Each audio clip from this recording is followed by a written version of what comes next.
Good morning. I really hope everyone can hear me. If you can't, wave. Great. So, I've been asked to come and chat about Ephesians, the first reading that we had. And there's quite a lot in there, isn't there? And I've only got 7 minutes, so this is not a whistle-top tour of 20 verses of Ephesians. What it is instead is a little bit of a chat about safeguarding. I know, cringe. Moira's already done the face. It's okay. What is safeguarding? Why do we do safeguarding? Did Jesus like safeguarding? And what's the whole point? And the best thing I can think about to describe what is safeguarding is a story from when I was at an airport, specifically Luton. I love travelling, but I'm poor, so all my flights leave at 6 a.m, which means I get to Luton Airport at 4 a.m, and I am incredibly sleep deprived. As is everyone else in Luton at 4 a.m, we're not the most awake of bunches. So it's 4:30 and I've been through security, and I pop myself into the bathroom because, let's face it, it's 4:30 in the morning and we all know what's happening. And in the bathroom, someone has left a bag. And Sophie, the giraffe, is sticking out the side of the bag. So I don't feel particularly alarmed. My first thought is not, oh goodness me, the bag. It's more of, someone's left their bag. What do? Well, you go to an airport person and say, hey, Mr. Airport person, there is an unattended bag in the disabled bathroom. And the next thing that happens is, obviously, they shut down the airport, cordon everybody off, drag everyone. No, they don't do any of that. A little man walks into the disabled bathroom, looks at the bag, and I presume he goes, yeah, that is a bag. Because he comes out carrying the bag, and Sophie's just got her head bobbling along in the corner. And 2 minutes after that, there's a little notice going out over the tannoy. Would Mr. So-and-so please come to the desk at gate 20? We've got your bag. 5 minutes after that, a very stressed, very haggard-looking dad runs up and is like, oh, you've got the bag. And he is the most happy person, because obviously it's now 4:45 in the morning. He's about to get on a plane, and he doesn't have any nappies. But he does. He's got his bag back. And that's the point of safeguarding. It's not that we think the bag is anything dangerous. It's that someone needs help, and we're going to provide that help by getting the bag back to them. So why did I get interested in safeguarding? Why is it that I'm your safeguarding officer? Why do I care? And the reality is that all of my adult life, I've been confronted by dramas within church. From the first debate competition I went to as a young 18-year-old undergrad, where we talked about whether or not the Australian government and church was responsible for the atrocities committed to Indigenous people, all the way through to questioning whether confessionals should not have the right to privacy if someone has disclosed a crime, because part of the reason that systemic abuse occurred within the Catholic Church was that people underneath bishops weren't allowed to disclose stuff. To songs saying, come home, Cardinal Pell, we know you're dying, but it would be really nice if we could have an inquiry into what happened in Australia. To questions in Canada about Indigenous schools, to abuse settlements in Los Angeles rolling to the total of $900 million.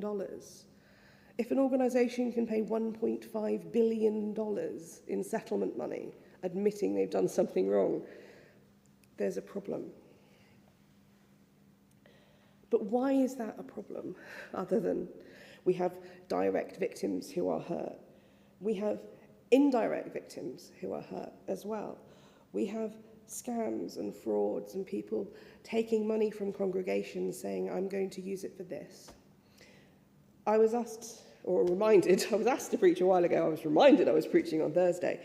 And just this week, the stories that have landed in my inbox involve a pastor in America defrauding his congregation of $3 billion in a crypto scheme, and a woman named Amanda in California defrauding both her friends, then her church, and then the church school where she was hired of money in a fake cancer scam. She was terminal for 12 years and is still now alive and happily in prison for 6. But there are indirect victims of all of those scams. The woman that Amanda split the pot with died of cancer under financial hardship she needn't have had because she could have had twice as much money collected.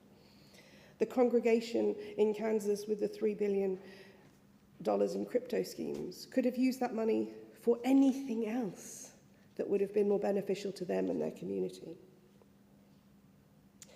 Josh Johnson, who's an American comedian, not a theologian in any respect, points out that there are also consequences to the gospel message of bad safeguarding. He says, when you go to tell people about Jesus, the first thing they say is, "Oh, I know about church," and it's not good. And there are consequences to wider church members as well. What happens when we trust someone and it turns out they did monstrous things? How can that person who did those horrific things be right about what happens when you die? Asked Josh Johnson.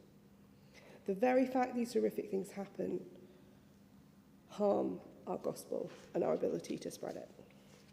So that's why safeguarding. What did Jesus think about safeguarding? I think he quite liked it.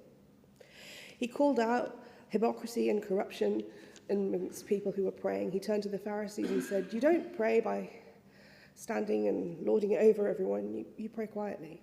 You don't use religion and your power to aggrandize yourself. You do it for God." He criticized people who were manipulating the law for profit or gain or power. He criticized people who were treating the Sabbath as a way to aggrandize themselves and not to care for other people. He praised the Good Samaritan, who is more about getting the work of the gospel done than pretending and standing on pretense and poise. And he went into the temple and turned over the tables and had what would be described today as a little bit of a tantrum or a Karen moment, because he said you cannot use the authority of God to justify your taking of money and exploitation of the poor. Jesus quite liked safeguarding, though he probably didn't call it that because that's a weird, funky modern term. So what does Paul write? Because ultimately I am talking about Ephesians, I really do promise. He says, don't be partners with them who do these immoral, unkingdom-like things. Have nothing to do with the fruitless deeds of darkness, but rather expose them. Everything exposed to the light becomes visible, and everything that is illuminated becomes light. And this is ultimately the point of safeguarding, of having these strong protections within our community, because everything that is illuminated becomes light. We become a light to victims of abuse. We say, this is a place of safety. This is a place you can come and be supported and healed. The church as a whole, not just our church here in Great Glen. We become a light to society where we can say, this is best practice for how you care for employees, how you care for the vulnerable, how you do all of these important gospel things about looking after people and showing them love. And the way we do that and share that with other people becomes part of our gospel message and part of our kingdom building. It strengthens our individual community here because we all get our bags back at 4 a.m. when we're in Luton Airport and we've lost Sophie the giraffe. We all get the support we need when we need it because that's 99.9% of safeguarding. Someone saying, I think there's a bag in the disabled toilets, or so-and-so, I think they had a fall, or so-and-so's just lost someone, or have you noticed that so-and-so seems a bit quiet this week and like the last few weeks? Maybe we need to reach out to them. Maybe we need to show them some love and support because something's they're just a bit off. They're not quite themselves. That's safeguarding. It's not something horrifically bad has happened. It's they've lost their bag and it's 4:30 in the morning and they need nappies to get on the plane. Ultimately, if we have strong safeguarding as a national church, as a local church, all the way through, we free our church to love freely and wholly. We're able to trust that resources are going to good places and causes and people that need them. We're able to trust that this is a place to be safe and supported and that we can be vulnerable with each other and we know that we will be cared for. We're able to do what John and Paul both preached to Ephesus, which is love one another, because that's God's command. Love one another. There's a band named Shinedown who have absolutely nothing to do with religion, but let's face it, not a lot of today, my quotes have. And they ask the question and say that at the end of the day, the question you will be asked is, how did you love? Not who did you love or why did you love, but how did you love? And I want to be able to turn around and say that I loved with all my heart, with all my mind, with all my strength, and with all my resources.